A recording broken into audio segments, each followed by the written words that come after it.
ஸ்கந்தா சரணம். வணக்கம் மக்களே. வாழ்க்கையில பிரச்சனைகள் இல்லாதவன் யாரும் இல்ல. ஆனா அந்த பிரச்சனைகள் நம்ம மனச அழிக்க முடியாது. அத ஜெயிக்க வேண்டிய சக்திய முருகப்பெருமான் நமக்கு தருகிறார். அவரது கையில் இருக்கும் வேல் யாரையும் காயப்படுத்துவதற்கல்ல.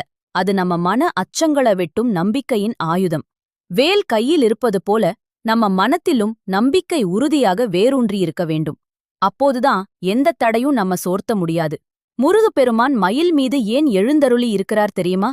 மயிலுக்கு எதிர்காற்று வந்தாலும் அது மேலே பறக்க உதவுதே தவிர அது தடுக்காது. அதே மாதிரி நம்ம வாழ்க்கையில வரும் தடைகள் கூட நம்மை உயர்த்தும் வாய்ப்பாகவே மாறும். நம்ம மனசு எப்போதும் அவரை நினைத்து நிற்க வேண்டும். அவர் எப்போதும் நம்மை நினைத்து சொல்லிக் கொடுக்கிறார். யாம் இருக்க பயம் ஏன்? எத்தனை பிரச்சனைகள் இருந்தாலும் அதை முருகனிடம் ஒப்படைத்து நம்ம பாதைய நம்பிக்கையோடு தொடருங்கள். அவர் நம்ம பக்கம் இருந்து நம்மோடு நடந்து வருவார். இந்த நாளும் அவருடைய அருள் உங்களை காப்பாற்றட்டும். உங்களுக்கு துணையாய் நம்பிக்கையின் வேலாய் இருந்திரட்டும். மீண்டும் சந்திப்போம் அடுத்த வீடியோவில். எங்க வீடியோ பிடிச்சிருந்துச்சுன்னா தயங்காம லைக் பட்டன் அழுத்துங்க. உங்க அன்பினா தெரிஞ்சவங்கள பகிருங்க. மறக்காம சப்ஸ்கிரைப் பண்ணிக்கோங்க. வாழ்க வளமுடன், நலமுடன். ஸ்கந்தா சரணம்.